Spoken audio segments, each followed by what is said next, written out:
যখন প্রবাসে যাই তখন আমাদের টাকার প্রয়োজন হয়, আমাদের লোন নিতে হয় এবং কি প্রবাস থেকে আসার পরেও আমাদের অনেক সময় টাকার প্রয়োজন হয়।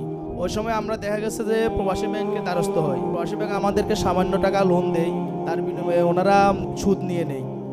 আপনার মাধ্যমে আমরা সরকারের কাছে অনুরোধ জানাবো যে আমাদের জন্য এই সুদটা যেন না নেই আমাদের থেকে, কারণ আমরা এখানে হারামের মধ্যে জড়ে যেতেছি এবং কি আমাদের লোনগুলো পরিশোধ করতে একটু কষ্ট হয়। তো আপনার মাধ্যমে যেন সরকারের কাছে আমরা অনুরোধ যেন এটা যেন আমার থেকে না নেই। মাশাআল্লাহ। বাকি ভাই আপনারা সবাইকে একমত না দাবির সাথে? মাশাআল্লাহ, এটা যৌক্তিক একটা দাবি। ভাইয়ের কি নাম যেন? মনিরুজ্জামান। কোন জেলা থেকে আসছেন আপনি? ফেনী জেলা থেকে এসেছেন আর সৌদি আরবে প্রবাসে আছেন।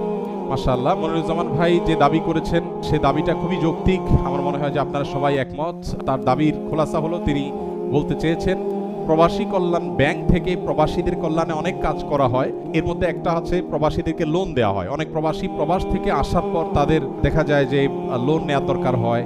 তো প্রবাসী কল্যাণ ব্যাংক যে লোন দিয়ে থাকে, এই লোনের বিপরীতে যে সুদ নিয়ে থাকে, যদিও খুব অল্প সুদ তারা বলেন, কিন্তু হারাম তো আসলে অল্প হারাম, বেশিও হারাম। আর দ্বিতীয় কথা হলো যে প্রবাসী একজন রেমিটেন্স যোদ্ধা যিনি দেশের অর্থনীতির চাকাকে সচল করবার জন্য এত পরিশ্রম করলেন, এত অবদান রাখলেন, সেই লোকটার অন্তত লোন নেওয়ার ক্ষেত্রে সরকার সে বিপদে পড়লে লোন নিলে সরকারের এই প্রবাসী কল্যাণ মন্ত্রণালয় থেকে পরিচালিত প্রবাসী কল্যাণ ব্যাংক থেকে যেটুকু সুদ আছে এটা মওকুফ করে সুদমুক্ত লোন যদি দেওয়া হয় তাহলে প্রবাসীদের সুবিধা হয়। এটাই তো আপনাদের দাবি। আচ্ছা, ইনশাআল্লাহ আপনাদের মাধ্যমে আমরা চেষ্টা করব সরকারের সংশ্লিষ্ট মহলের কাছে দাবিটা পৌঁছে দেওয়ার।